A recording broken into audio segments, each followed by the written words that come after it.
Thank you very much, everyone, for joining our webinar today. My name is Osama Al Nouri, and I'm a project manager at BirdLife International Middle East Division.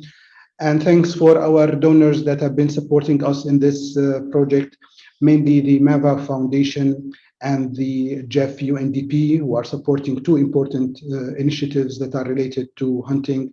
BirdLife International is an international NGO that aims support of people, nature, and birds, and is interested in the subject since some real time with very important contributions. Today, our topic is the illegal methods of hunting in the Mediterranean. The Mediterranean has been always a scene of hunting. A hunter after the quarry has been the scene since eternity in the Mediterranean, but this has been always taking place in during the historical stages in dignity and honor both to the hunter and to the quarry. Unfortunately, this has been not the case in the last 100 years or so, and a new awareness is now generated by NGO pioneerings in the region and at the international level to ensure that we go back to our noble hunting practices. Speakers with us today are Jessica Williams from BirdLife International, Muhammad Raouf, NCE, BirdLife partner in Egypt, and SPNL, Society for the Protection of Nature in Lebanon. We have three speakers in the row that are managing this action: Basima Khatib, Lena Farran, and Adonis Al Khatib. So the way forward will be that we will go with the presentations right away. We will not have questions and answers until after the three presentations are done, and then there will be an opportunity for all the attendees with us. And I'm very glad to say that we are having, in fact, and indeed, I can see many participants from all around the Mediterranean and beyond, which is a great sign. Thank you very much, everyone, for joining. Without further ado, I will give the floor to our colleague. But before doing so, I remind people that there is a simultaneous translation taking place of the event.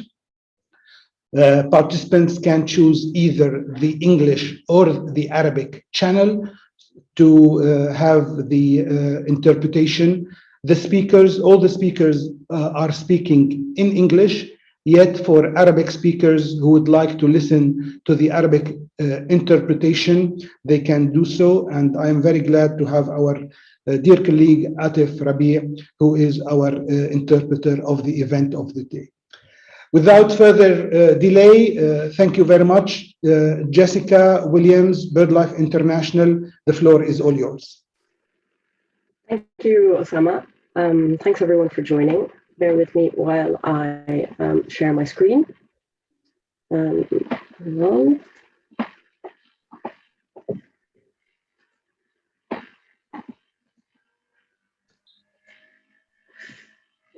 a little slow to load. Right, so you should be seeing my screen, okay? Okay. So as Osama said, my name is Jessica Williams. I am a conservation officer in BirdLife International, based in the UK. And I'm going to be speaking today about illegal hunting, trapping and trade of wild birds in the Mediterranean. So what I'll do is I will give a brief introduction for those of you that are maybe not so familiar with this topic. So I'll outline what it is exactly and why it's a conservation priority for BirdLife, and what we are doing throughout the entire Mediterranean region and beyond to tackle this issue. Illegal hunting is a complex issue, but there are solutions. So I hope that my presentation will show this. And my fellow panelists will go into much more detail on the challenges and the successes on the ground, as well as on the illegal methods themselves in their respective countries. And before I continue, I should maybe preface this presentation with a little warning to say that it does contain some gruesome imagery. So you can already see that some of the photographs are not going to be so pleasant, but I've tried to keep this to a minimum. So why do we work on illegal hunting and trapping? Well, this threat is actually one of the most significant threats to migratory birds. It's the second biggest threat that migratory birds face globally. A recent scientific paper by BirdLife showed that 26% of all extinctions since the 1500s have been caused by hunting and trapping. So this is a significant conservation priority. This is not something that we're working on for ethical or moral reasons or a standpoint against hunting. This is driven by conservation priority. So I wanted to start out this presentation by giving two cautionary tales, let's say. So two species that were hunted to extinction in the not so distant past. And both of these species provide us with lessons that can guide our conservation work. Voice unclear and echo as well. Thank you. Oh. Hang on. Is everyone muted on the call? Is the echo coming from somewhere else or on my side? If I continue, is that better? Yes, now it's better. Thank you, Jessica. Okay. I'll go a little bit closer to the screen so that you can pick up my voice a little bit better. Apologies about that. So talking about these cautionary tales. So these two species which were hunted to extinction in the past. One is the great auk. You might not be so familiar with this species. It was a flightless bird found in the North Atlantic. And this bird was hunted for its feathers, for its down, in order to make pillows and bedding. And what's really chilling about this story, oh, I'm getting an echo again. Is that okay? Is there still an echo?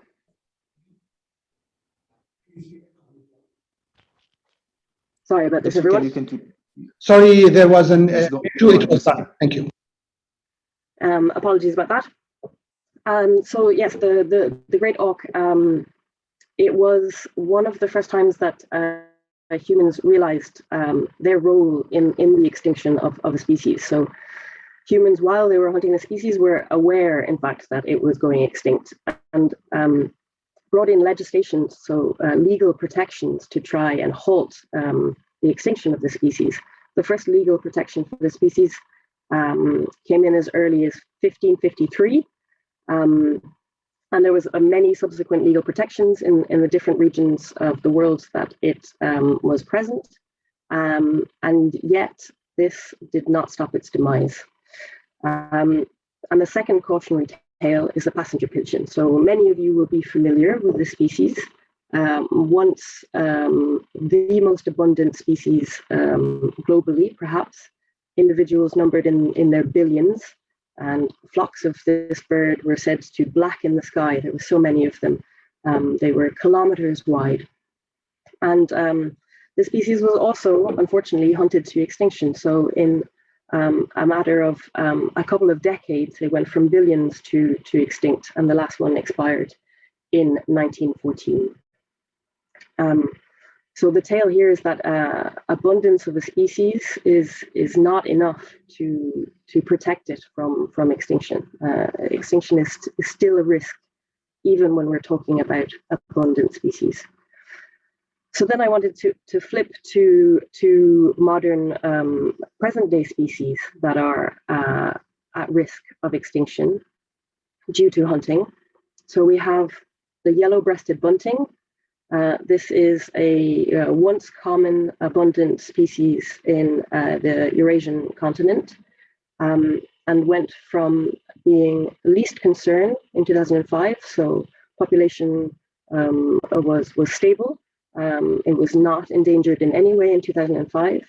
And then due to widespread and unchecked hunting, This species was listed as critically endangered in 2017, so a massive decline in just a number of years. And the second species that is present and currently endangered and is a little bit closer to home, so it's present in the Mediterranean, is the sociable lapwing. This species also was quite abundant. It's a very gregarious species of wader, and its population has declined significantly. And we've recently discovered papers published recently that the main threat to the species survival is in fact hunting. So, what do we know about illegal hunting?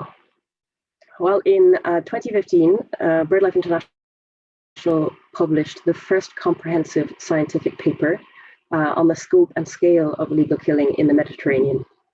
This, as Osama said, had been long recognized as a threat in this region, and BirdLife sought to find out more and to quantify the scale of this threat.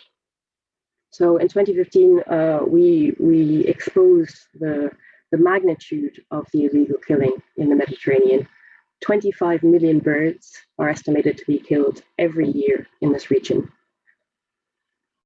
And we can see from the map here on the screen where the worst locations are. So we can really see that in Italy, for example, 5.6 million birds are being illegally killed each year.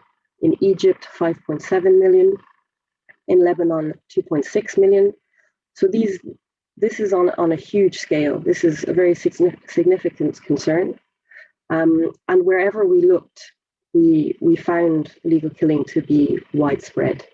So in 2017, we looked at Northern Europe and the Caucasus. In 2019, we looked at the Arabian Peninsula, Iraq and Iran. We found that 3.2 million birds are being illegally killed each year. And we've got new studies in the pipeline in Asia and in sub-Saharan Africa, which we hope will shed light on the situation there. And our research looked not only at the scale of the illegal hunting, but also identifying worst locations, what types of species were being targeted, and what types of crimes were being perpetrated. So I'm not sure if you can make out on the graphs here, but the types or the types of crime vary. So it could be illegal shooting, illegal trapping.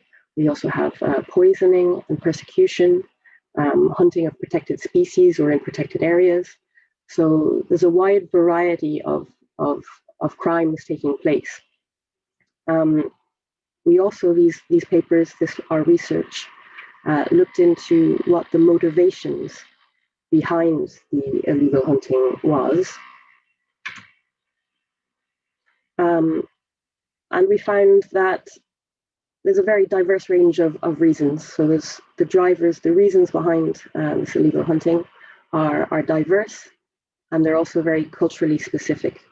So the top three motivations or reasons for undertaking illegal killing or illegal hunting were found to be food, recreation, or trapping for the cage bird and pet trade. But even within these top three, there's still a wide range of differences. So whereas in Malta, for example, trapping is a very traditional and recreational pastime. In Cyprus, birds are caught and sold and consumed as a delicacy. Whereas in other parts of the world, Lebanon, for example, caged birds such as goldfinch are extremely popular. So there's very regional and local specificities driving this illegal hunting. And it's often bound up very much in tradition and in cultural identity. So it's a very complex situation. We noted from this research to the Mediterranean that although food is the biggest cited driver for illegal hunting, this masks actually what's happening. So in the Mediterranean, people are not hunting for subsistence food. So this is not to supplement protein. Hunting for food rather is often as a culinary delicacy. So birds are killed and sold in restaurants or eaten at traditional holidays, and also killed for sport and then subsequently consumed. So this threat of illegal hunting is not just cultural, and it's not just traditional. It's also big business, especially in the Mediterranean. So as Osama mentioned in the introduction, hunting and trapping has always been done since time immemorial. But recent years and advances in technology have meant that this hunting and trapping is being done on an industrial scale. And it's often organized or controlled by crime groups. So organized crime is often involved in the trapping and the hunting and the subsequent trade of these wild birds. In Cyprus, the government estimates that the black market trade in birds is worth 50 million euros each year. And this is estimated to be worth more than the drugs trade. So this is big business. This is not only traditional and recreational hunting. This is an industry, and it's often reports from our partners in the Balkans have shown that this industry is often not profiting the locals. So these organized crime cartels are profiting massively from the destruction of biodiversity of these species. So what can we do to tackle this? We've seen that that this is a conservation priority, that hunting and trapping leads to extinctions. We've seen that this is culturally important, but also massively profitable. So what can we do to end this? And our approach has to, because of the diversity of the situation of hunting in each local area, our approach has to be adapted to the local context. This is not one single phenomenon. It's not a homogeneous issue, but actually is many distinct situations playing out and resulting in illegal killing of birds. This also means that because of the complexity, simply defining something as illegal, so ensuring that adequate environmental protections are in place and legislation and hunting regulations are in place, this does not solve the problem by itself. And this is the biggest challenge. So because of this, we have a multifaceted approach. The first and most important, of course, is to ensure that the legislation is in place. So ensuring that legislation is adequate and that it's informed by the science, and that it's being enforced effectively by the authorities who are responsible for this. But that's just the first step. After that, we must work with local populations, local communities, hunting groups, raising awareness of this issue, offering training and support to hunters to ensure that they are identifying species correctly, that they're aware of the legislation, they're aware of the impact of the hunting methods that they're using. And we also need to train law enforcement officials to ensure that they are aware of the significance of this threat and of the legislation surrounding different hunting methods. And in addition to this, we also need to work on sustainable livelihoods. So this is industries that can replace the profit that was being built by hunting and illegal hunting.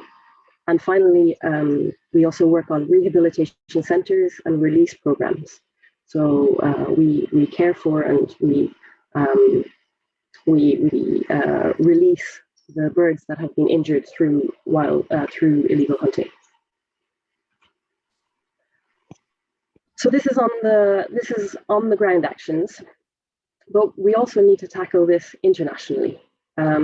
This is especially a problem when it comes to hunting of migratory species. So what happens in one country affects the populations of birds in another country. So working alone will not solve the problem.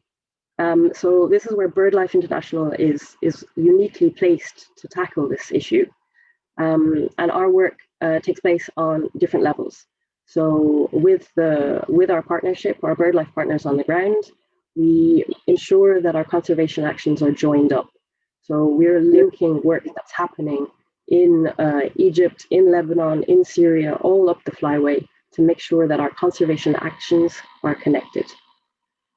We are also working at the national level, so working with governments, with national and local authorities to ensure that there is political will to tackle this issue.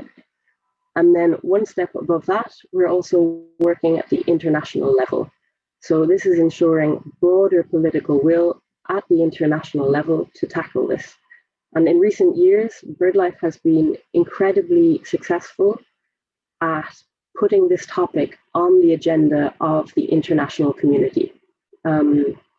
We have an intergovernmental task force set up, and governments have signed up to a commitment to cut levels of illegal hunting by 50% in the next decade. And this is a really, really powerful commitment from governments. And our role as NGOs is to ensure that governments follow through on their promise. So we will work with them to ensure that this 50% reduction is achieved in the decade to come, and that this reduction continues. So we're working towards an end of illegal hunting in the Mediterranean. And so a couple of final slides to say that although this is a complicated issue, our work at all levels is making a difference. So we can see it at the site level. Our partners on the ground are working with enforcement agents to patrol areas that are important for migratory birds. And we see reductions in the level of poaching. 94% in Cyprus. We have 100% reductions in Croatia, in places in Italy. And we see on a species level, this is really having an impact. So one of the great success stories from Italy in recent years is in the Messina Strait, where European honey buzzards were being shot by recreational hunters. And thanks to the efforts of our Italian partners, who hold anti-poaching camps each year to protect this species as they travel through this important bottleneck. And we estimate that 85,000 European honey buzzards have been saved since this work began.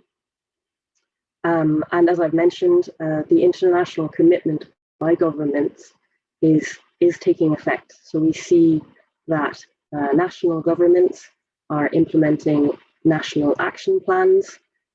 They're stating their firm commitment to the reduction of illegal killing, and this is it's coming together. It's not an easy challenge, but we see that the conservation interventions are working. So second to final slide. As I've said, it's not an easy conservation challenge to tackle. It's not something that can be done overnight. As the passenger pigeon and the great auk showed us, that just having legislation in place is not enough by itself. We need to change the attitudes of people. This is a generational undertaking. It won't happen just in one day.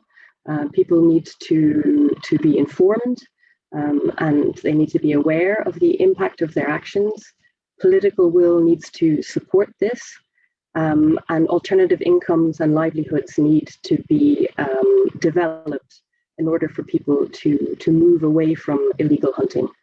And also in the case of the passenger pigeon, I want to just underline that illegal hunting is a conservation concern, regardless of whether it's a threatened species or an abundant one.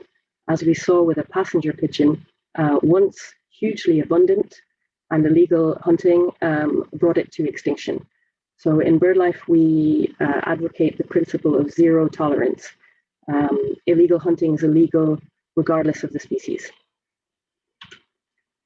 So final slide is just to say that that we would like to thank all of the donors that we work with. We have some amazing support from donors around the world.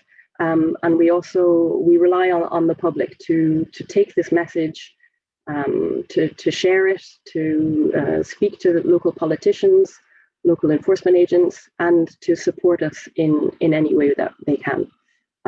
We're running a fundraising campaign at the moment, and we'll share the details of that with the participants of this meeting after the meeting takes place. And we really welcome any support that you can give to the fantastic work that we're doing and that our partners are doing all around the Mediterranean. And that's it from me. So thank you. Thank you very much, Jessica, for this presentation. And thank you also for the audience started to post their questions that we will take after the end of the three presentations. Can I also now give the floor to our participant, Mohammed Abdel Raouf, who is a consultant in the Nature Conservation Egypt NCE BirdLife partner. The floor is all yours, Mohammed. Hello, everyone. My name is Raouf, as Osama said. Thank you very much for having me today. I'll be speaking about illegal hunting methods and techniques in Egypt. Just give me a minute to share my screen. I hope you can see my presentation now. So hunting birds in Egypt is a very ancient traditional practice. It has been recorded in pharaonic temples. And we have been able to detect that Egyptians have been doing this. It has been always labeled as a royal practice, a practice that's very honored, and the relationship between the Egyptian human and birds and nature in general was something that's very respected all over the ages.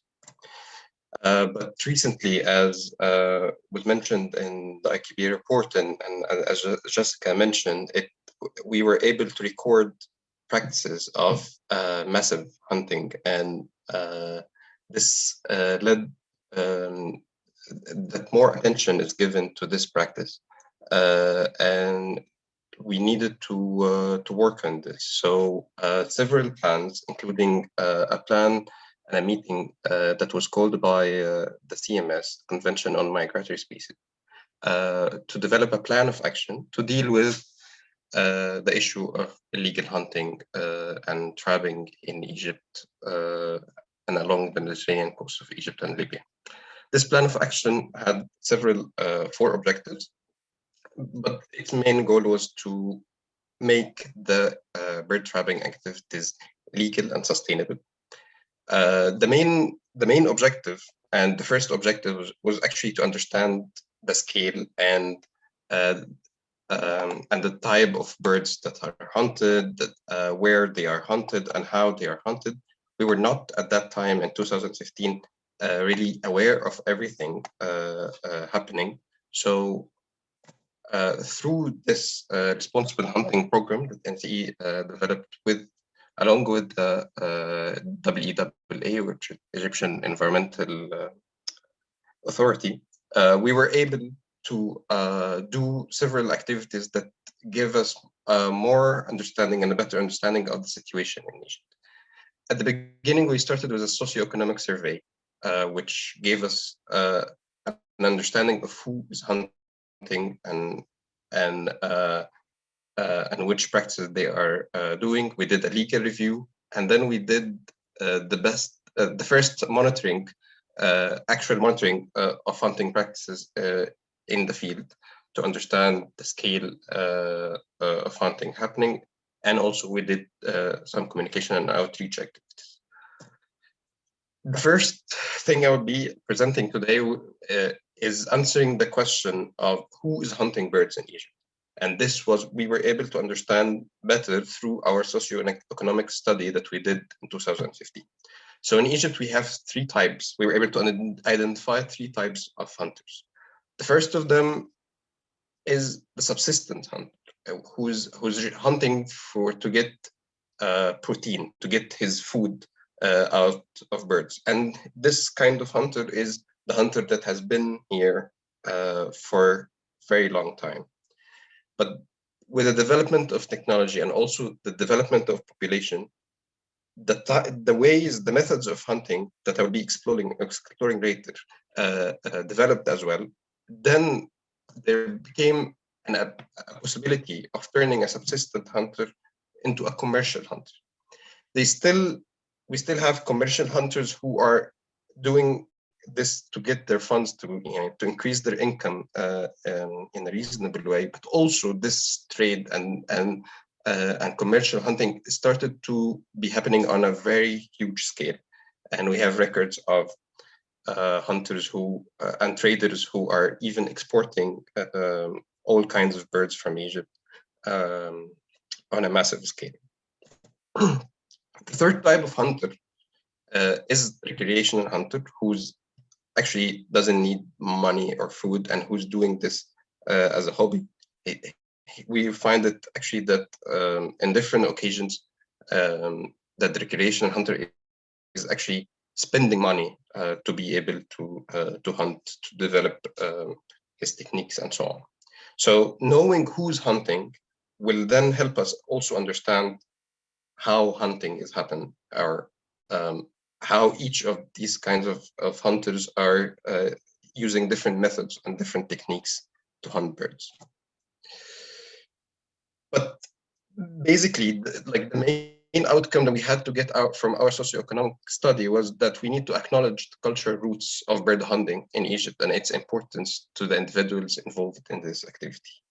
We had to suggest a culturally sensitive participatory approach that should be adopted to do change for this issue. The second part of our program, which was a monitoring program through field research, and it happened through the years 2015 till 2018. And it had this study, and you can find the report here on NTE's website. I will not be going through everything in the report. I will just go on the first objective that we had to work on, which is describing the different hunting and trapping techniques and the extent of their spread. Also, you can see while we were designing this study that we were basically more focused on the coastal trammel nets that I have showed in the first slide, which everyone was aware of how much they are spread.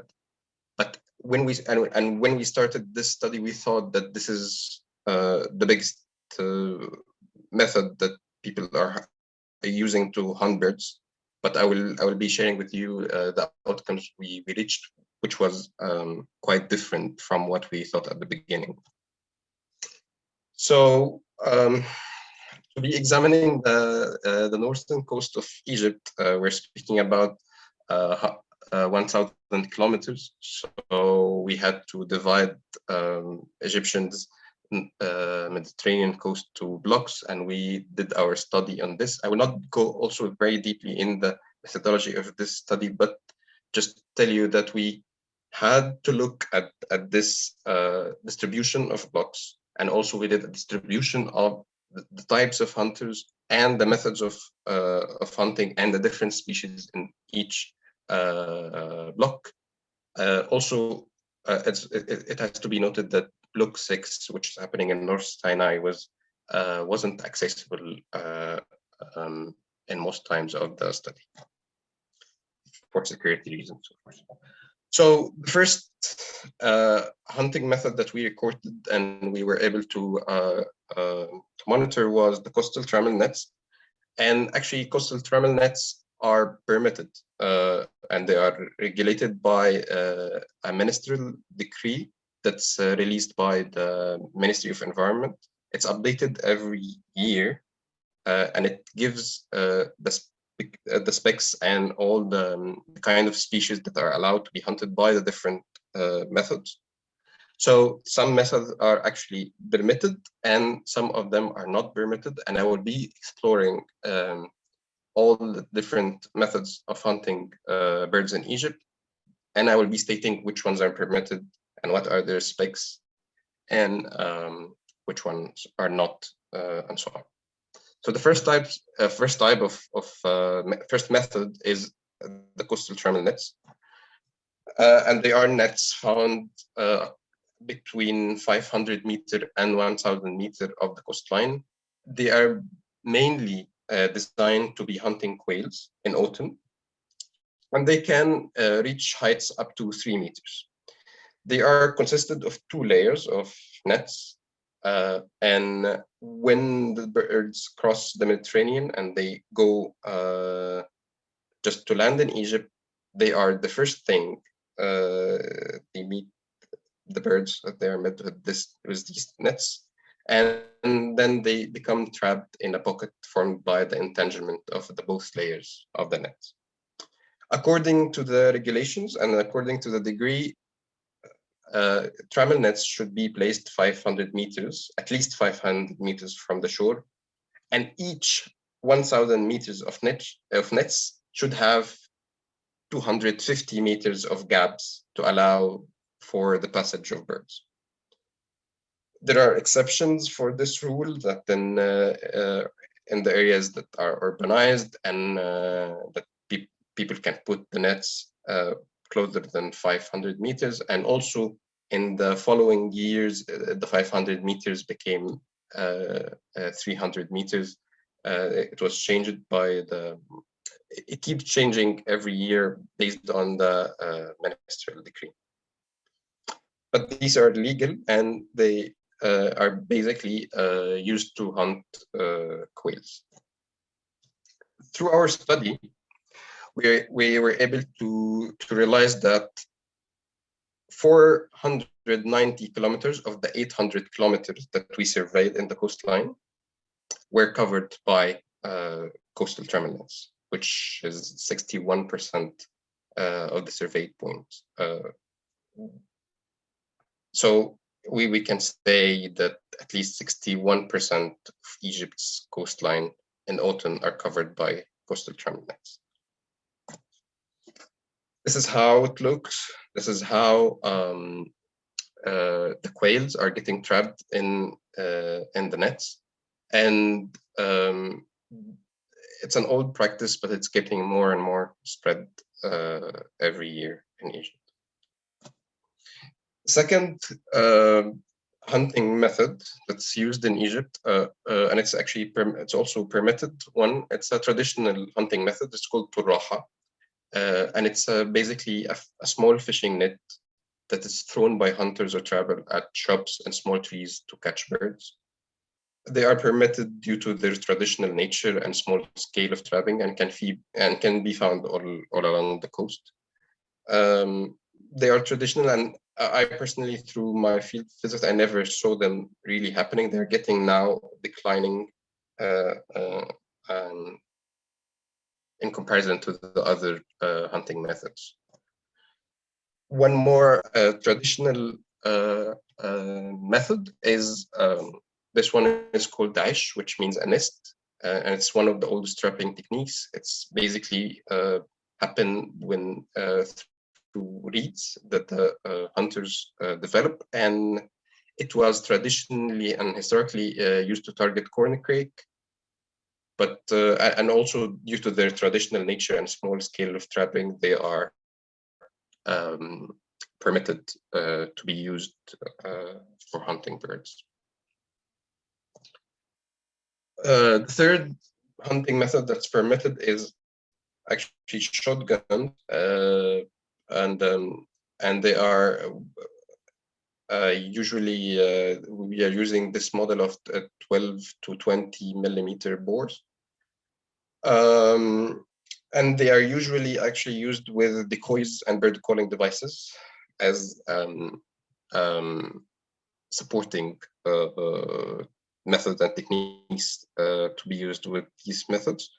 I will be getting more to them in the following slides. But shotguns and rifles, to use them, actually you need two sets of licenses. The first license is to actually have to bear arms, and the second license is specifically for hunting. And by time since 2011, getting these licenses became more difficult by time. Now I'll get into the illegal hunting methods, the ones that's not permitted, and we'll be exploring them. These were the new methods that we were able to document or like to see along the coast. Not necessarily new, but this was the first time that we go down and see them that close at through this study.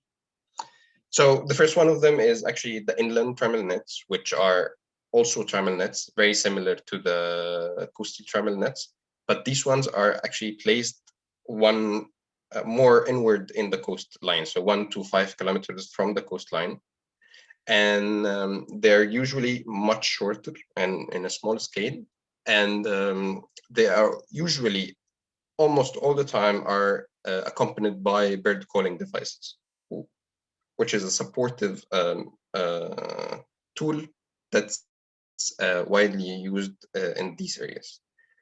They are not permitted, and the use of the bird calling devices in the minister decree is explicitly prohibited and illegal.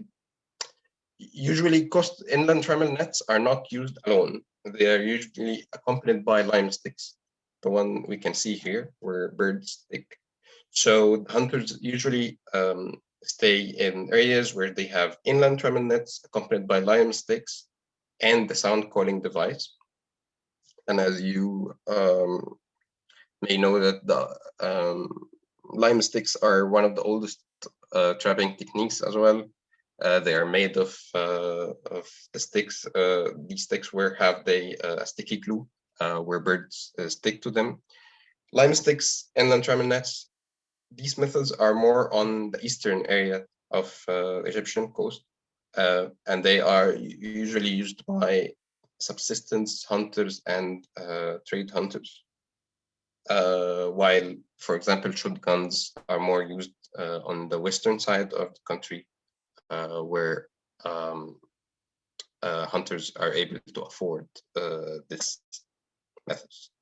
One more method that's very widely spread on the western side is the halik, which is, as you can see, is consisting of a big net that's covering a big tree where birds go into one side and they are not able to leave from the other side. Rocks are used to pin down the nets to the ground, and they cover the whole tree where birds cannot leave. The species targeted there include turtle dove, golden orioles, shifshaf, willow warbler, and shrikes. They are not permitted by the hunting regulations in Egypt, and they are very widely used on the western side of Egypt, of our coast, because they are also very costly to get these big nets to cover the trees. One more illegal tool is Daib nets, which are an advanced version of Daesh nets, the nest ones. It's made also of branches or reeds, but they are bigger in size and they have a bigger nest around them where birds get trapped. It's similar to Daesh and also to the halik, but on a smaller scale. A very big also tool that's widely used is the Shrock, or the nose that's used to hunt falcons. It's a contraption that consists of interwoven nylon strings and applied to another bird's back. So it's they use prey, either doves or even sometimes lanner falcons and kestrels. They are used to hunt to catch larger falcons.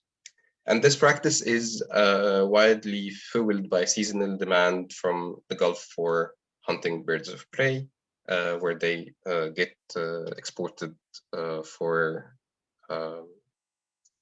to be used in falconry, which is very common in the Gulf area. We can see here how the Shrock are available in the workshops that design them and sell them for the different for the hunters to use them. So usually, actually, what you can see is that the hunter, where we can go to in the field, we see them. They usually are using different tools and different techniques at the same place. So they are using the bird calling devices plus the inland trammel nets, the Shrock, and the lime sticks. And here I will be starting to speak about the supporting tools. First one and the most important one, which is making a huge difference in how the hunting is happening in Egypt, is the sound calling devices, which are completely illegal. They imitate the sound of birds and attract them. They are used all along the Egyptian coast to maximize the effectiveness of illegal trapping, usually with lime sticks and inland trammel nets. This is how they look. You can see the combination of them. It's also worth noting that the bird calling devices are not used on the coastal trammel nets because the interference with the waves of the sea, which completely it doesn't make them useful for in any way. And we can see here in 2018 we were able to do this micro experiment on the impact of calling devices. And you can see here the difference between the bird catch per kilometer with calling devices and without calling devices. So we can see in these sites how it increased drastically while using the calling device. So many of the tools like the inland trammel nets and lime sticks, without the sound calling devices, they are not really very functional, and they don't hunt birds that effectively.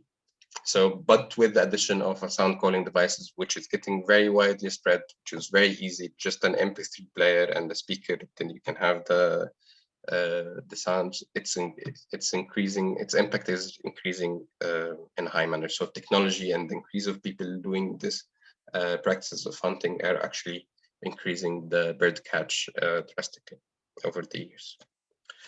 One more supporting tool is bird decoys. So actually, this is what I was saying in the western side in Egypt, where people are hunting for leisure. Mainly, they are actually spending money on their hunting practices, or they're creating bird decoys like this bird, or even these plastic bags that look like birds in the sky, and they attract birds and deceive them. You can see here, like everything in this scene is artificial. The hunter stays in this shrub, and then all these are bird decoys, and even the lake he somehow digged it to make it have the small water and to have the small birds. So this is what I was saying, that leisure hunters are actually spending money and investing in these practices for their pleasure. So bird decoys even look nice from these views, but they are just deceiving birds for their fate. Thank you very much. And I have another video that shows what are the efforts of NCE working on this issue, complicated issue. I may screen it maybe after that we finish all the presentations, if we have time. Thank you very much.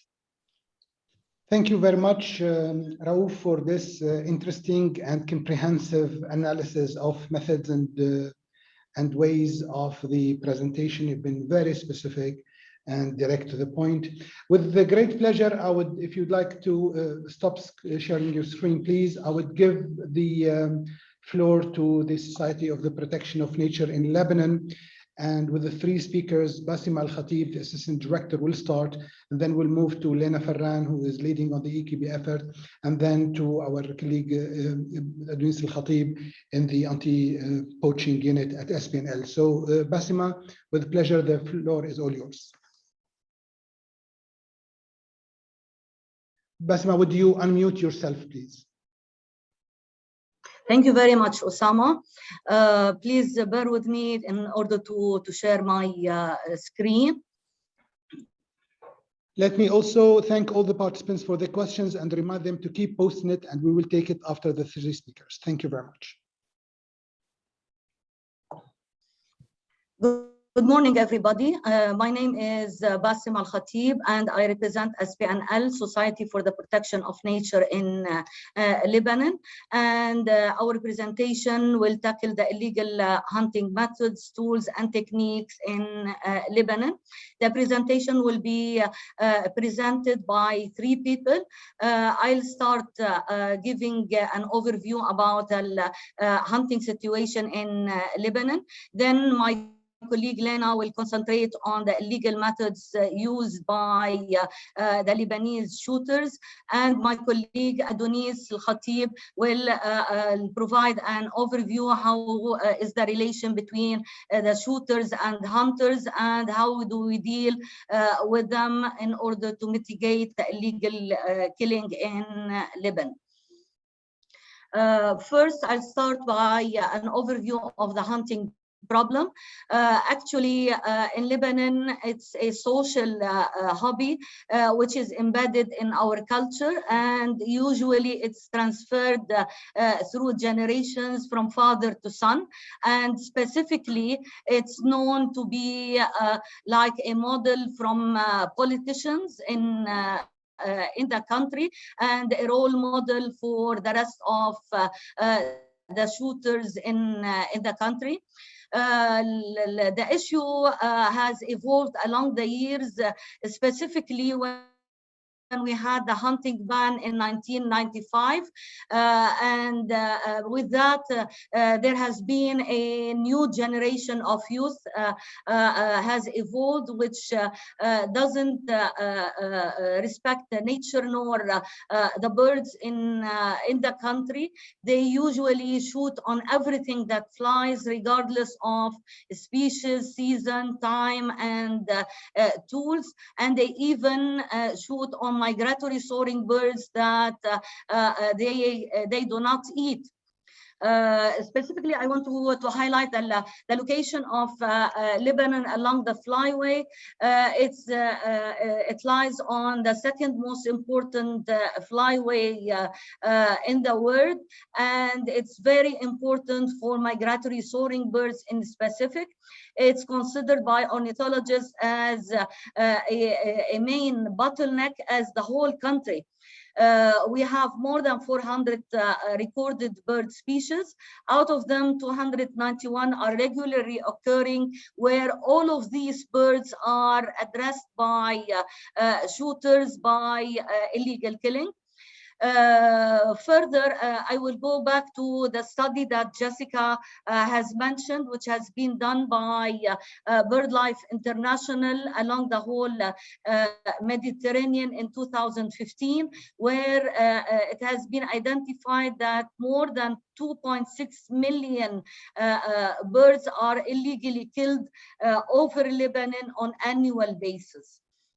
If we want to concentrate on sustainable hunting, I want to highlight that one of the main pillars of SPNL establishment was to contribute to hunting management in Bassema, can you just hold your horses, please? Thank you. Sorry? Can you just hold your horses? Speak. Okay. Yeah, it's.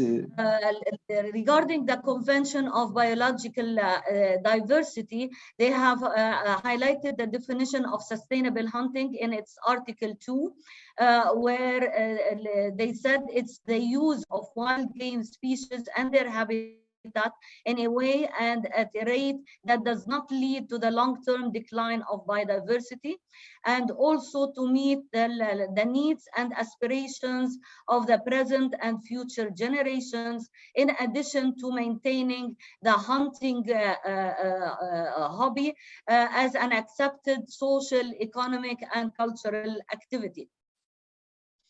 Along the years, SPNL has contributed a lot regarding hunting in developing a lot of awareness material and scientific material.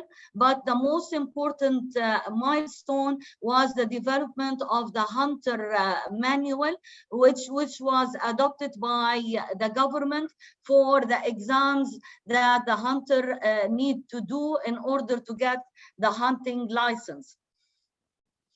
Further, in the last few years, we had an important milestones regarding hunting management.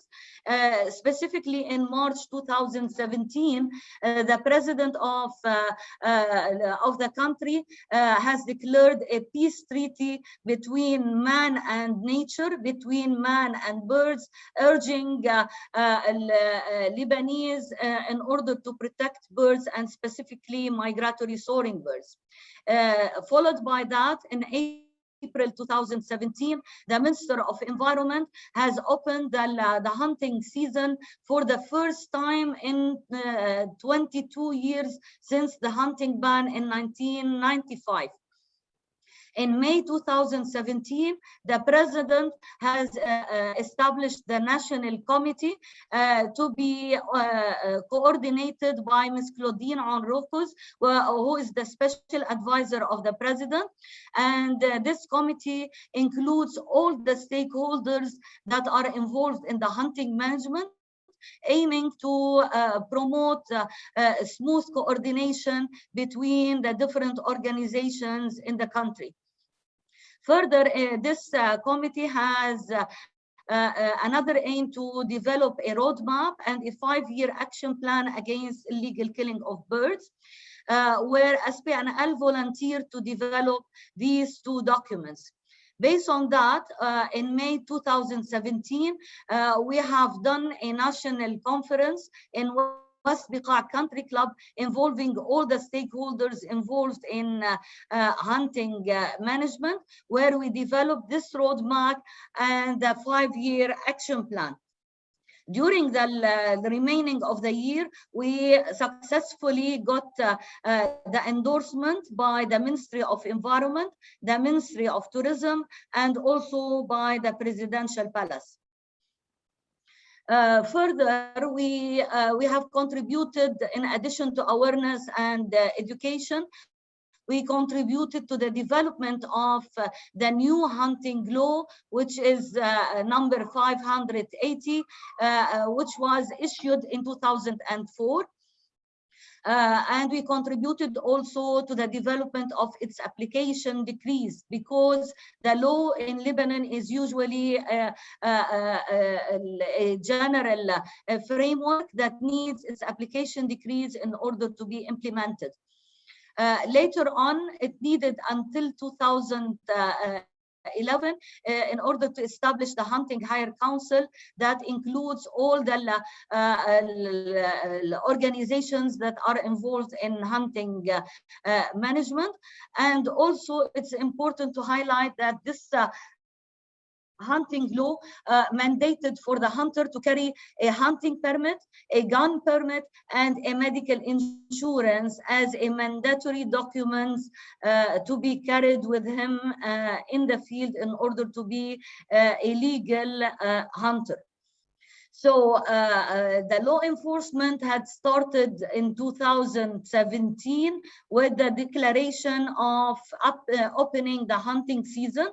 But unfortunately, the Ministry of Interior and the Ministry of Defense said that it's not a priority for them to follow up on the enforcement of the hunting law because of other issues in their hands, such as the security in the country. So SPNL has suggested two issues in order to support in hunting management.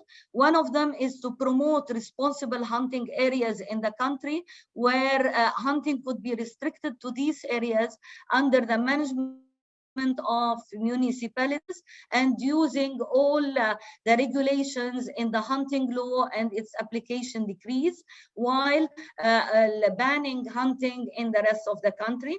The other approach is the collaboration and partnership with the Committee Against Bird Slaughter, the CAPS, through missions in the country in order to identify violations of the law and to follow up on these violations with the Ministry of Justice.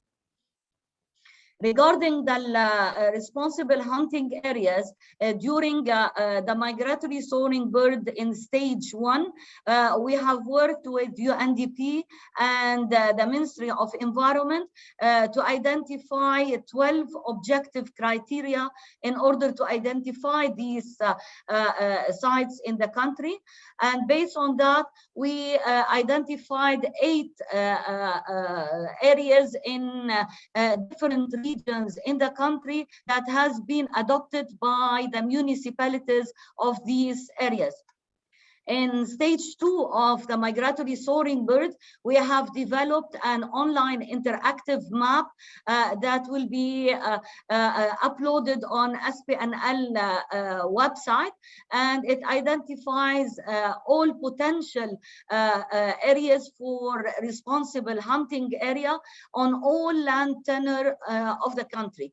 As you see in the map, they are highlighted in orange, and as the orange gets darker, it means that there is potential to have more of the game species in the area that is highlighted.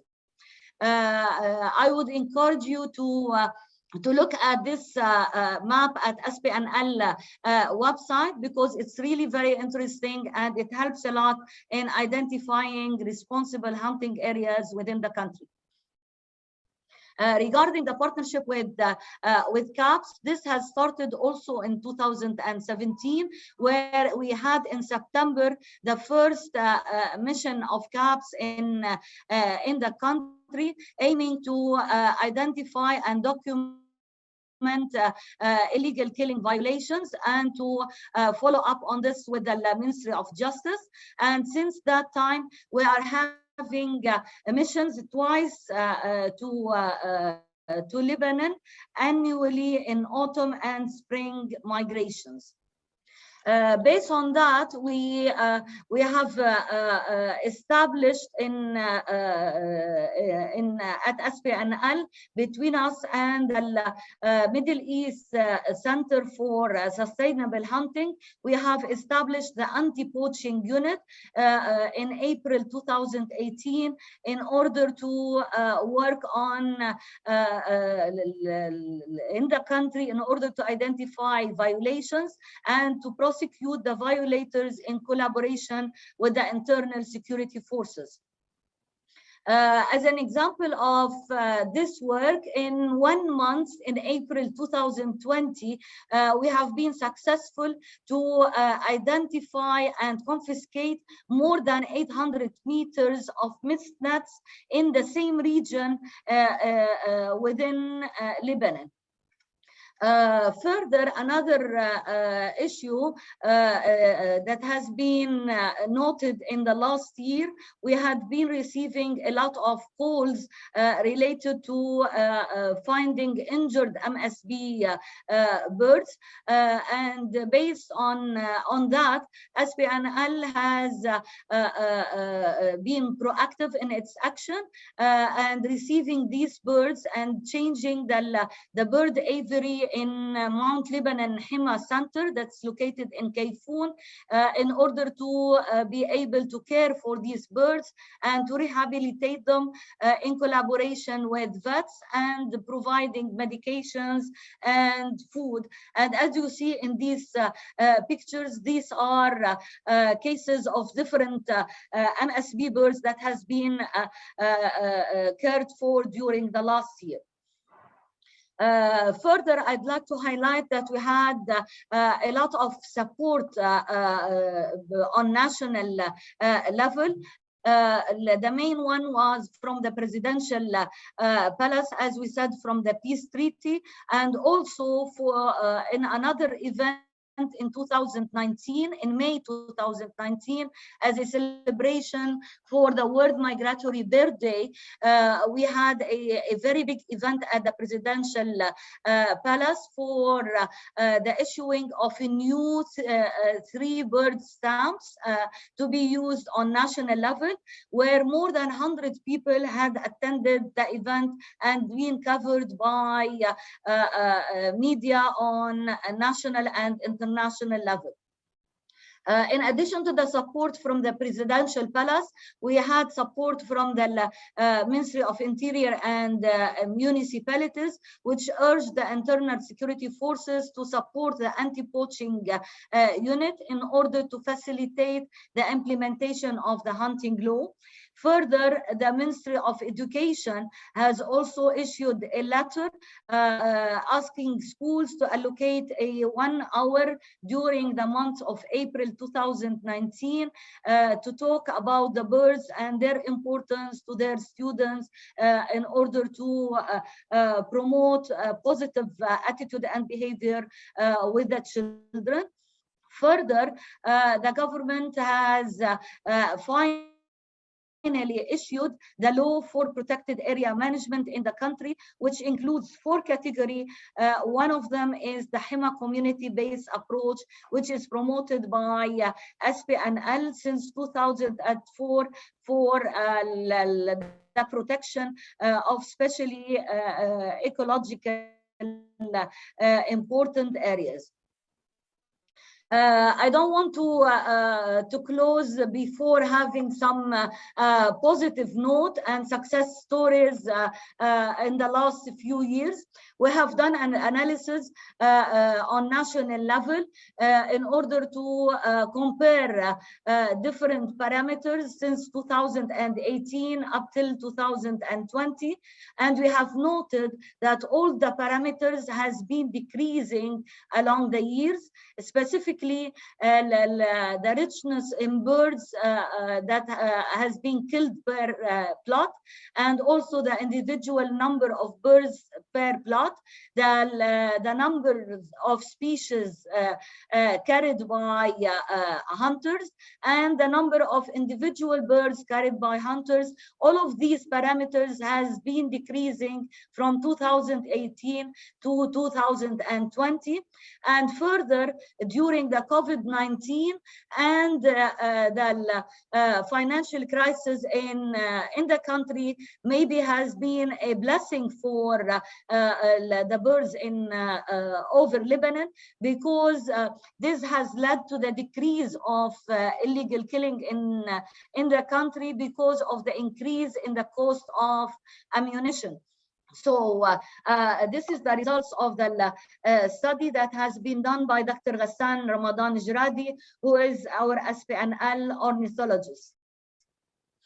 Further, I'd like to highlight that our special needs in the current time related to illegal killing of birds.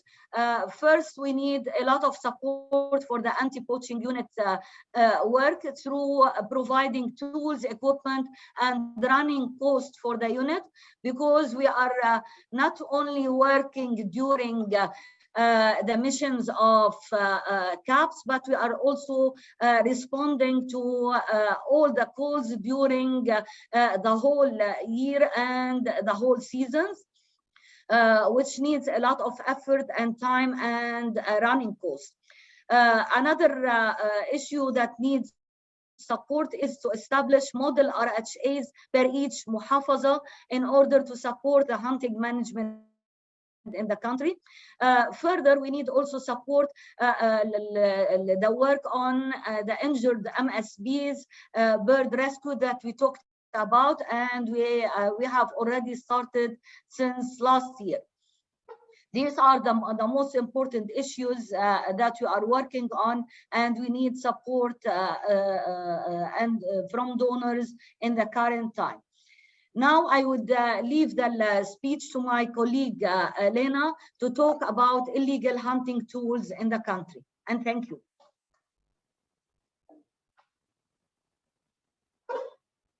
Hi everyone, I hope you're all doing well. I'm Lena Farran, I'm a member of SPNL and I'm the IKB manager. I will guide you through the illegal methods that are used in Lebanon. First, the most common one is the mist nets. People use it in agricultural fields and mainly in olive orchards. They put these nets to catch songbirds to sell them later on. The second most common tool we have is the lime sticks. Just like in Egypt, people do them homemade, they prepare them, or they can buy them from stores. They either put them in on trees or they build trees just so the bird thinks that these trees are real. The bird gets caught in them, and then they sell them also in pet shops or for food. The third device that is widely used is the calling machine. It's also a supporting device that is used for all other illegal methods to attract birds. These are also bought in hunting shops. The last illegal method that we have is the eliminated trees. These trees are put on the rooftops of residential areas, and they light these trees at night so the bird gets attracted, and they use silent rifles so they kill the bird without any sound. Another technique that they have, once they don't have an actual tree, they draw a tree on the wall, they light it at night, and the bird hits the wall, dies, and then they catch it. All using also silent rifles. Now I will leave the floor for Adonis. Adonis. Okay. Adonis. We can't hear you.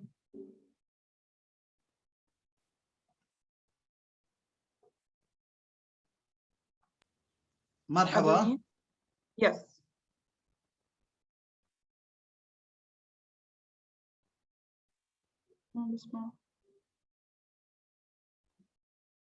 Adonis? We can hear you, Adonis. Go ahead.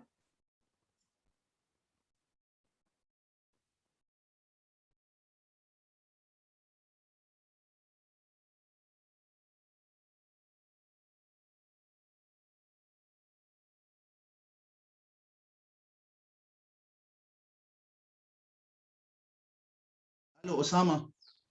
الو. Yes, now we can hear you. عم بسمعك انا. Please go ahead. اوكي، يعطيكم الف عافيه على النشاط. عم تشوفني؟ Thank you very much for this webinar. Yes, can you see my screen now? Thank you again for the efforts and the presentations you are conducting today. I would like to thank my colleagues from Lebanon. I'd like to thank Mr. Osama. I would like to talk about the hunting language, which is really interesting to talk about this hunting language. In Lebanon, we say that we need to give, we need to always to put things in their place. So it's among our work in the SPNL, we conducted an awareness program within the hunters. This program has been conducting within hunters and specialists to aware people about the hunting practices and methods, we tried to facilitate the relationship with the hunters and poachers through the hunting language. So there is a difference between the poachers and the hunters. So a legal hunter should be handsome and should be also having special suits and also having permits.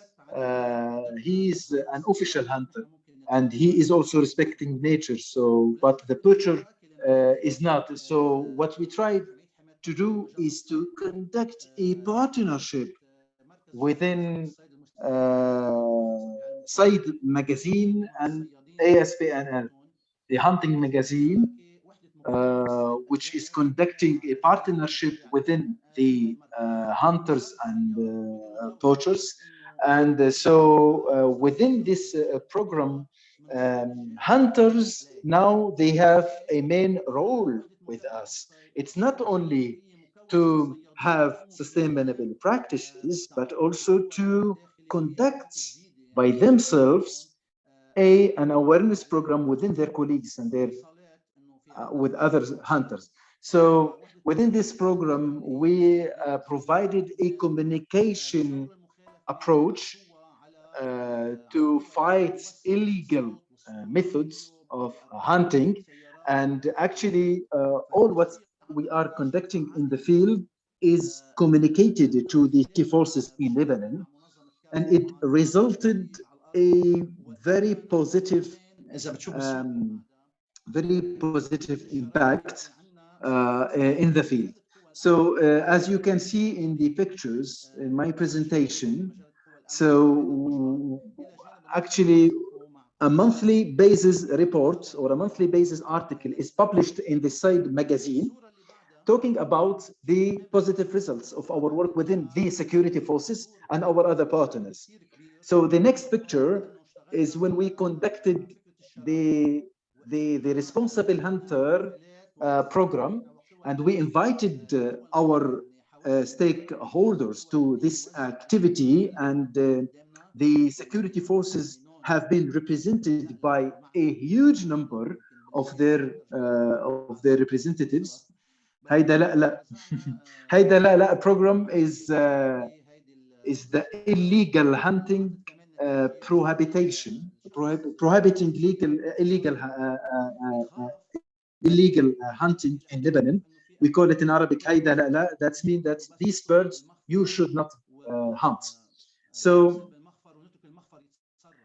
what we tried to do, the communication approach that we call directly the security forces, to react against this illegal methods. So now actually their efforts are accelerated and they don't need long time to react and to move against these methods and the practices. So the replacement activity, so what we conducted an official hunting day. So hunters, they were wearing their like official hunting clothes. We conducted this day within the hunters and the hunters' families during spring. We went from the north to the south of Lebanon, and we actually conducted a legal hunting day. So hunters, they can find some relevant and some lasting hunting practices. And one of these hunters is Asad. Asad, he is representing Lebanese hunters, and he's conducting awareness program within program and the Mediterranean areas here in the Arab world.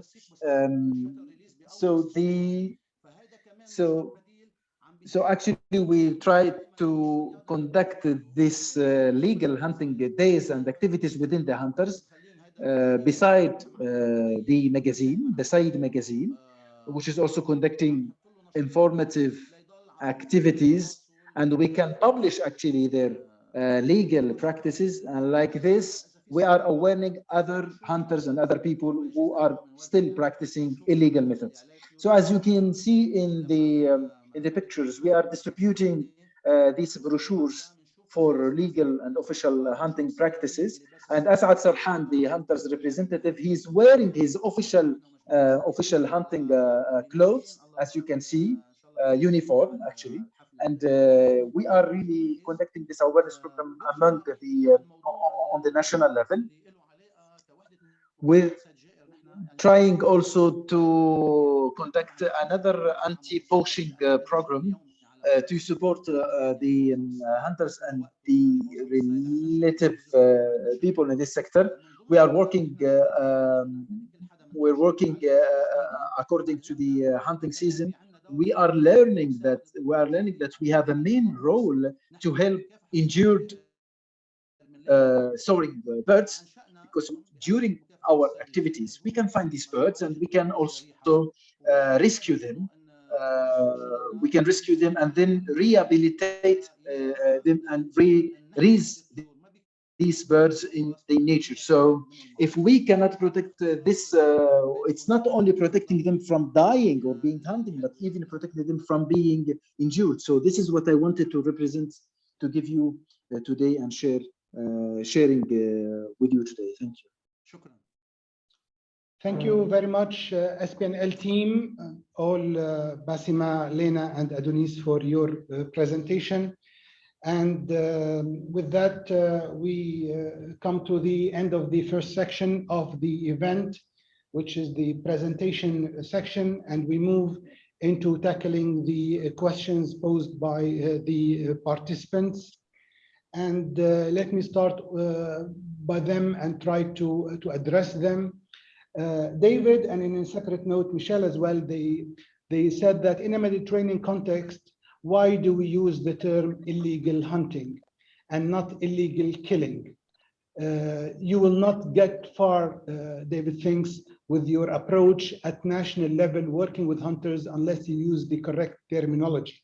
So there has been a related chat aspect to it, and basically also making sure that this is the ICB is the term used by the EC, Bern, CMS, FACE to support what we think that is the common aspects of both terminologies, or in a way, the crime aspect of it and the zero tolerance aspect of it. Jess, would you like to comment in general? And perhaps Raouf then can give a feedback about the Arabic language aspect of illegal killing, illegal hunting. That was a discussion I know in Arabic, and Basima can recall that for a long time. So just from a European perspective first, and then we move to our Arabic speakers, please. Thanks, Osama. Yeah, David, I agree that language is an important question.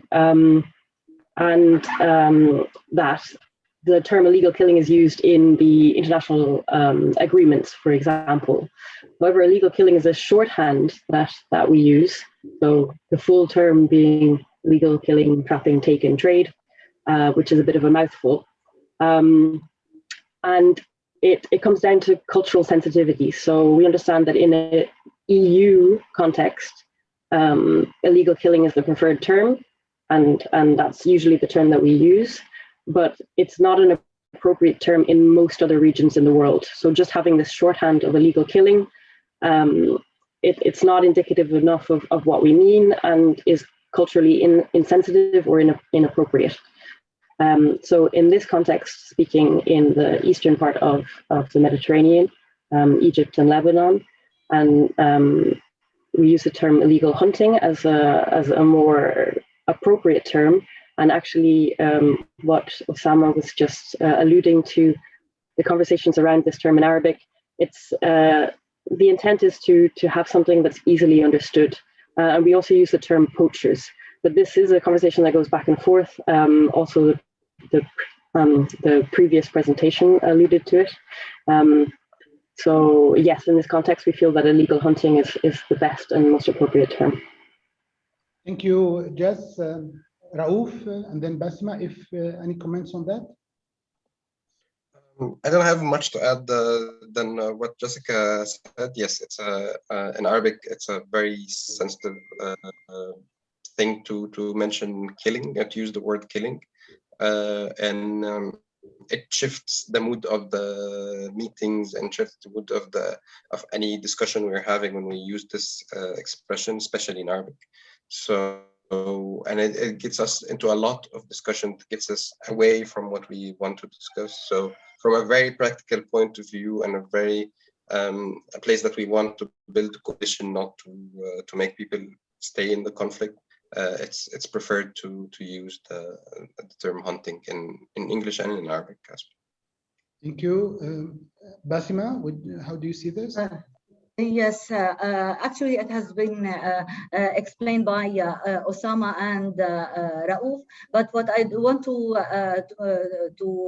say more, it's more or less it's related to the translation in Arabic. A translation of hunting is killing birds. But if we talk about killing, it's more or less it gives the notation as if we are killing humans. So in Arabic, it's the translation is a little bit tricky between hunting and killing. This is why we prefer to use illegal hunting, which is clearly understood by shooters and hunters that we are talking about birds. Okay, this is why we are still using it and in our region because it's easier when we are translating to Arabic. Thank you. Thank you very much. A question to Raouf Nirmina from Bosnia, please.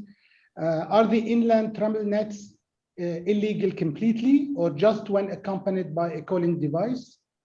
And also, is there a specific time on how long can legal trammel nets remain set up in the field? Are there specific months, a specific period of time? Okay, so they are the thing in the specs that in the ministerial decree, what's written is that you shouldn't put nets before 500 meters, and that's it. So you can put it anywhere behind. So technically, it can be considered legal, you know, that you put them in just anywhere away from the shore. But definitely the usage of the sound calling devices makes it completely and explicitly illegal. So that's covered in the ministerial decree all the times. The other part of the question is yes.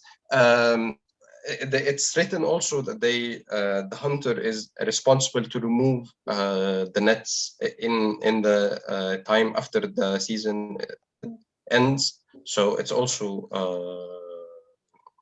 it's something that that's the responsibility of the hunter to take care of, and it should be monitored by the forces after the season. Thank you very much. For Ahmed and those who asked about the where they can follow this on the Migratory Soaring Bird project on the website, there will be the full recording and the details of the event to be followed at a later stage.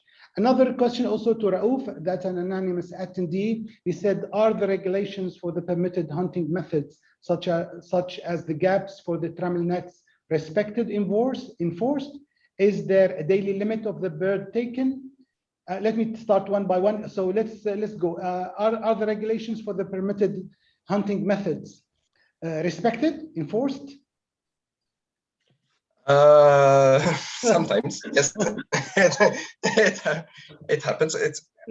We were working with the authorities to enforce the laws on different occasions, but not all the times for sure. I cannot be saying this. In a very all presentations, enforcement is an issue in Lebanon, in the countries, in the Mediterranean at large, and there's a related question to just about that I can refer to. Is there a daily limit of birds in Egypt? Not on the Mediterranean coast, but there is another section of the decree which is regulating hunting, for example, in Lake Nasser, and it has some limits on the number of certain birds like the Egyptian goose and something like that, Okay, so but not on general scale. and is there a central reporting system for the harvest in Egypt? For hunting, no. No. No, this is also one of the things that we want to work on with the hunting management unit with the WWA. And by now, do we have studies on estimate of impacting the non-target species, especially bycatch of protected species? Is it significant? I mean, those birds that are not meant to be really hunted, but they are in a way a bycatch, I would assume. Do we know what would be the percentage to the target? We were covering this in our study. We were in the report. We were able to see like what's the bycatch, how specific are the different methods, and are they target species specific or other species fall there. Also, we were monitoring the market, so we were able to see this in the markets if there are other species, and it's all you can find it in details in the report. So I would. So those who are following also reports, whether from SPNL, it is on SPNL website, NCE website, and BirdLife website also. They are all rich resources of material. To Basima, I would say, and that has been also a long discussion before, Adrian is asking, why does SPNL want to maintain hunting? I do not see how birds benefit from this. In the end, even responsible hunting kills bird, doesn't it? You unmute yourself, Basima, please. Yes, thank you, Adrian. Actually, I want to stress again and again that SPNL is not promoting hunting. What we are trying to do is to decrease the extent of hunting that's done in the whole country. The problem with it is that it is a cultural hobby that is almost every male in the country has taken a gun at some time in his life and shot birds. So what we are trying to do at least is to decrease the illegal killing and to make it restricted within the hunting law and its application decrease. We cannot stop it completely in the country because it's something embedded in the whole culture. So we are trying to be realistic in the current time until in the future, hopefully by time and with awareness and education for children and youth, we could change the whole situation, and hopefully in the long run, in the future, we could stop it completely. So we are trying to be realistic in the current time to decrease it as we go. Thank you very much. I see also Adonis would like to chip in for a comment. Adonis, please go ahead. نعم. تفضل. نعم. أنا بشوف إنه. Yes. From my point of view, during the last 20 years in Lebanon, we didn't reinforce the law, and this created a new kind of hunters who are practicing the hunting during the night, and they are using nets for bird hunting. By also the lights, by using technologies, by also using other techniques, these modern techniques, which really affected and impacted the hunting in Lebanon. The law enforcement is actually conducted a new number of hunting methods. The law enforcement is not always working. We need to organize hunting. We need really to communicate with hunters, and this would help hunters to organize actually their hunting activities. For example, the night hunting a hunter hunting in night can hunt more than 200 birds during the night. So there is this is a hobby which is existing in Lebanon. The law enforcement doesn't has results, but the hunting activities organizing the hunting activity can be more practical. Thank you. Thank you very much, Adonis. Let me also apologize from those participants who would like to intervene through an intervention. That would be too long really to take, so I apologize. If you have your questions, please post it on the Q&A sections. And we continue also with Adrian, who posed a question also to Raouf, saying, is it legal to hunt herons in Egypt? He's hoping this is not the case. No, it's not. It's illegal, yeah. Yes, thank you. And also, and that is a general aspect of having seen horrible massacre on Facebook, really in many of the countries in the region. Unfortunately, it is the case, but those activities that are seen on the Facebook, on other social media, are all primarily illegal, we would say. We were hoping, and I know the partners have been doing a lot to try and stop that or reduce that. I don't know if anybody from Lebanon or Egypt would like to comment on efforts that are done to reduce or name and shame those, or even penalize those who do it as an illegal activity. Basima, would you like to comment on that, please? Yes, actually, I know if anybody looks at the Facebook from Lebanon for years now, and specifically since the hunting ban and the increase of the new group of youth who are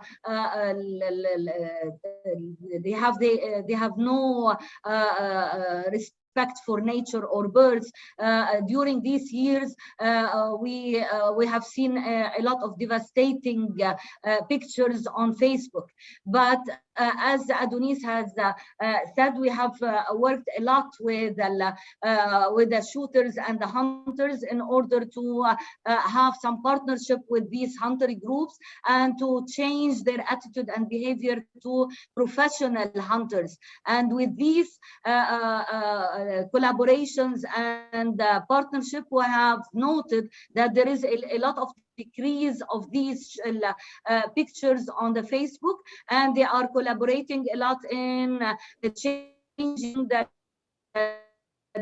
shooter to professional hunter. We are collaborating with them together in order to promote positive attitude and behavior towards birds. So things are changing, and we are having a decrease from all these postings on Facebook as compared to previous years.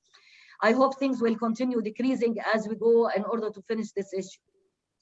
Thank you, Basma, for that. Would you like to comment on the issue of social media, please, Mohammed? Yes, sure. Well, also to be speaking about positive impact and positive achievements. You know, over the years we have been following specific social media pages, and specifically with traders who are trading a huge number of birds. And actually this year we were able to do some sort of an arrangement with one of the biggest traders that we were thought that he's inaccessible, untouchable, and we were not able to speak to him. But we actually had a meeting with him, and he agreed to work on making sure that there is no illegal species are hunted or like delivered to him or traded through him. He accepted that we put some posters and do some awareness in his market and his trade, and to work with all the hunters who are working under him. For me, like working in this for 3 years, I think this is a great achievement to really be able to reach this. I know the images look horrific and all we dream is that zero tolerance and so on, but really the road is really long, and we have to take it step by step and to understand how complicated is the situation after the gaps and years of not tackling this issue and how it developed to reach this phase. So things are changing, maybe slowly, but definitely they are changing on so many levels. So Yeah, that's all what I can say about That is always the case. The levels of which this is taking place. So we have, and Adrian has made a comment on that as well again. But there are the legal level. What is legal and what is illegal is very set and very clear. And there is the target level, which is just came also across on the Mediterranean targets that we have. And the ultimate target of naming the crime and making sure that zero tolerances. There are different levels of things, and yes, it can be confusing at some point to make the right reference to it. Osama, that is our colleague Osama Al Jibali, is making a question to Jessica regarding the 2015 study of BirdLife that recognized 5.7 million caught birds in Egypt annually. Do you plan to update this study and relate it to the NCE monitoring program results that came up later? And in addition, does the area of the country and number of its citizens, are they taken into account as factors when calculating the number of hunted birds per country?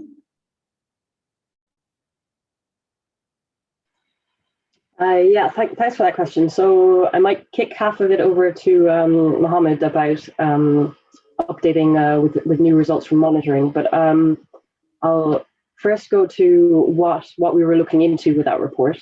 And hopefully after the meeting, we'll be able to share all these resources because we've got some really great studies, both scientific academic papers and then more sort of readable graphics and information documents. So we were looking at, one of the metrics that we were measuring was just overall mean estimate of number of birds killed per country. So that was what the 5.7 million was. And so that was a range. So that's the mean of the range that was revealed. The other things that we looked into was intensity. So this is partially what Osama was asking. So the area of the country, so number of birds killed per kilometer squared, we looked into this. And it's true that if we look at Egypt, by that metric, it doesn't even rank in the top 5. So by intensity, Malta per square kilometer has the most birds illegally killed. So yes, we tried to look at different metrics and different factors, and all of that information is in our publications. And the picture is different depending on what you're measuring. We chose to go for overall mortality as the sort of clearest indicator. But yes, population size and country area should be taken into account and is in the studies. Regarding doing an update of that paper, so we think that it could be useful to revise that. We're how many years now? We're 6 years on from that paper, and it was really groundbreaking when it happened. It really brought a lot of public attention and a lot of political attention on the issue. But we also feel that the debate has moved on a little bit from just wanting to understand the numbers, where it's happening and how big it's happening, on what scale. So we've moved on a little bit from this, and the political process has moved on, and governments have acknowledged that this is taking place. So we're focused more now on quantifying the efforts to reduce these numbers. So in one way, we could do a repeat of the study and update that data, but it might be more interesting actually to look at what efforts the governments are putting in and not just at that one figure, 5.7 million, is it going up, is it going down? And just to add that the political process, the intergovernmental process that I mentioned in my presentation, the task force on illegal killing in the Mediterranean. So this task force is running a monitoring program that looks into this. So governments submit their information, and the Egyptian government could submit this new updated monitoring data from NCE, and then that would be taken into account for the IKB scoreboard exercise to establish whether we are meeting our 50% reduction in illegal killing by 2030. So I hope that answers that. Thanks, Jessica. And related to that, there has been an anonymous, also related question about how do you describe countries' commitment to the MICT process and targets, and how do you see the role of NGOs in that? Yeah, so I think it's quite new. This task force has only been around for a couple of years, and it's really gaining momentum. As I said, it's these reports that BirdLife published back in 2015, 2017, 2019 really catalyzed this process. And I think that governments, actually there's a lot of goodwill from governments. I mean, they have made this commitment to this 50% reduction. That's a governmental commitment. That's not the NGOs saying, we want 50% reduction. That's the government saying, this is what is needed, and we will work towards this. And so part of that process, all governments, so including the government of Egypt, the government of Lebanon, and all other Mediterranean countries, they have signed up to a strategic plan, so a sort of program of work that will help them to get to this target. And I think that will be the key role of NGOs in the coming years. So providing support to governments to ensure the rollout of those policies and those strategies to reduce illegal killing. Thank you. Thank you, Jessica. Raouf, would you like to comment on the part of the update of the Egypt figures back from the 2015 report? Any comment on that? Yes, I think I agree with what Jessica was saying. We are beyond this. Like, we are not really. We know that through our studies that maybe the number was an estimate through a desk review of what the estimated numbers of birds caught. And we are working, we are definitely following our numbers coming from our monitoring and our work in the field. That's what we are using in NCE. That's what we are referring to all the time. And we are building on this. And also, to be realistic, we know that we will never be very sure, no matter how big our studies will be, of like the numbers of birds hunted in Egypt specifically. So we need to monitor, to be more creative in what we need to monitor. Like, should we monitor the tools, monitor the areas, monitor scale in different ways? And we work on reducing this just to reach this hope of having a sustainable practice in Egypt. I see also in the questions people will be asking about how much we are committed to our zero tolerance of hunting and removing all hunting practices.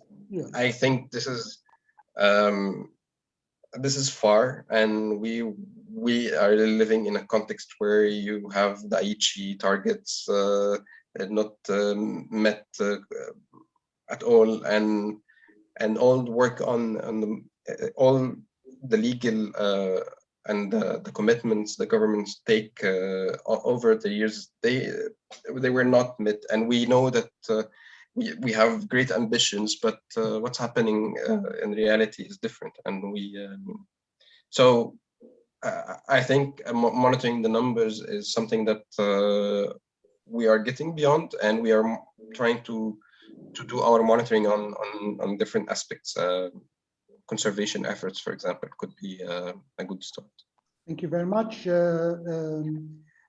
Ayman is asking about whether there are in Egypt and in Lebanon communication strategies being developed to raise awareness against illegal bird hunting. So I think there has been references in the Lebanon presentation, probably not in the Egypt, but if you'd like to quickly comment on that, Basima and Raouf.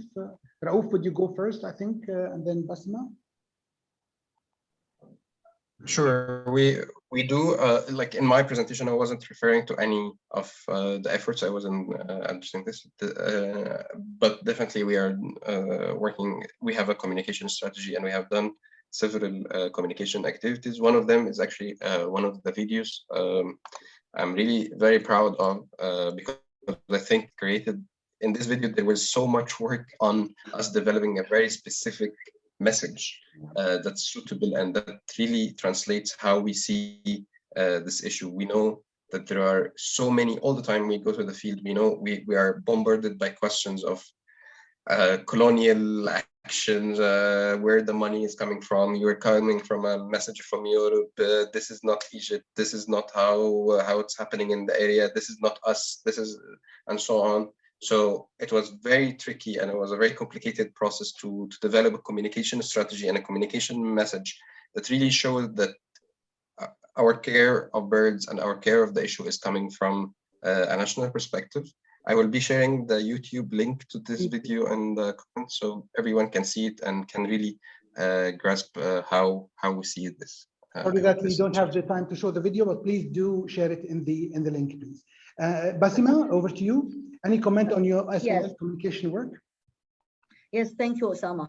Actually, yes, we also have a communication strategy, and we are building on that in all our actions against illegal killing, whether we are talking about dealing with hunters and shooters, and this is why we distinguish between both of them, and we provide alternative activities to each of them in order to decrease the illegal killing of birds. Also, how we tackle children and youth in order to promote positive actions and for birds and nature. So all our work is also built on the communication strategy in order to spread the positive messages for nature and birds, and in mitigating the illegal killing of birds. Thank you. Paul is asking, and I'm aware of the time. I'm trying to, we have only a couple of questions. Paul is asking, do the hunters play the game with recovery ringing birds and report this information to the scientific? I think this is in general about the citizen science. Are the citizens involved in our efforts now, normal citizens in Egypt and Jordan, in Egypt and Lebanon, sorry? Yes, that's part of the plan. We are building a coalition of different NGOs and different student groups to be tackling the issue of IKB. This is something that we're going to work on extensively in the coming years, especially with the current project we're having till the end of 2021. So 2022. So we have big targets on this, and hopefully this will work in the upcoming years more prominently. Thank you. Basma, any comment? Yes, actually, along the years, we have built groups within each muhafaza or each region, groups of professional hunters that are supporting our work. And through these groups, we are receiving calls on a hotline for the anti-poaching unit. And also, this hotline is receiving calls from normal people about violations against the hunting law. So it's building up by time that people, they know that this is illegal and inhumane and unacceptable, and they are already calling and asking for our support and follow up with the security forces and the justice. So it's building up with the general public. Yes. Thank you. I mean, a lot of thanks from all around. I don't want to go into details. Many people thank you. Let me take one final or two very quick ones. An anonymous attendee, and probably coming from the North Mediterranean, is asking whether there is that sensation at the other in the south of the non-sustainability of the birds, the way things are. I mean, in the north, they have this feeling about that this cannot go on. This is not sustainable. Do we feel the same in the southern Mediterranean? Is this the way people comprehend the issue in countries like Egypt and Lebanon in general? Can I speak? Actually, definitely we feel that this is not sustainable, not acceptable, inhumane, whatever you want to call it. And this is why it's one of the main pillars for establishment of SPNL more than 30 years ago. So we are definitely interested in working towards hunting management in the country in order to decrease this illegal killing of birds and reaching an acceptable level within the hunting law and its application decrease. Thank you. Thank you very much. Yeah, can I just comment on this? Definitely we do. Maybe it's not the place for showing emotions about it, because we are working in conservation. This is our work. We are speaking about practical steps and how we are tackling this. We're trying to reflect reality. But our feelings and our emotions sometimes get expressed. We try to control them all the time, but definitely we wanted to stop. We want to stop hunting all the birds, legal or illegal. I don't want to see even a quail hunted, but I know what's reality and the situation we're dealing with. So if you don't get this feeling, it's not because we don't feel it. It's just that we are speaking about practical aspects of it. So I hope this is clear. Usama is asking again, should we study the impact, positive or negative, of COVID spread on the level of hunting? I think Lebanon did show the impact of COVID among other factors, and that is perhaps a common aspect for all of us to do that. Adrian is speaking, in Egypt, these nest traps are legal, but aren't they used to catch corncrakes, which should be strictly protected? Okay. Yes. So studying the COVID situation, definitely it's a great idea and something that we need to record. I think NSAE is doing and monitoring this autumn and maybe next autumn as well to assess the impact. So hopefully we will be covering this. Okay. For Daesh, yes. It's used historically to catch corncrakes, and they are legal because they are in the list, traditional and small in scale. But maybe the bigger versions of them, which are Daesh, is illegal. So they're keeping Daesh legal for its traditional practice and the small scale of hunting, but Daesh is not legal, and definitely the hunting of corncrakes in general is illegal. So, but it's we have only one remaining question. Let me have that, even if we go 1 minute by time. That's, I think, for Basima. After 22 years of prohibiting the hunting in Lebanon, did you see any change in the behavior of hunters, or was it just a period of no effect, the total ban that was taking place during the 20 years, I think, before the law was established? Actually, the hunting ban was one of the worst periods in relation to hunting management. During that period, there were nobody following up, no monitoring, no data, and no follow-up from the security forces, nothing. So it was a complete chaos, and shooters has escalated in number. They didn't even get information from their parents. They used to trial and error how to do it in the field, and this is why they don't know species, they don't know season, timing, nothing. This is why we had a new group of youth who are shooting on everything. So it's really a devastating decision. Having the hunting ban for that long, it created a complete chaos in the country. So actually, we feel that now we are in a better situation because it's followed up. There is the anti-poaching unit. There is a little bit of follow-up from the internal security forces in our collaboration, and there is data that is increasing by time. We are having a database for follow-up, so it's much better than the period of the hunting ban. Very good, thank you very much, Basima. And for the comment from Akram SSCW, yes, we do appreciate countries under civil unrest, where NGOs are exerting big efforts in difficult circumstances. This is appreciated. BirdLife will continue to support all the countries in the region. I think this is a commitment that is well made. Very good. Thank you very much, everyone. I would like to again thank all the three great presentations, BirdLife, NCE, and the SPNL, all the speakers.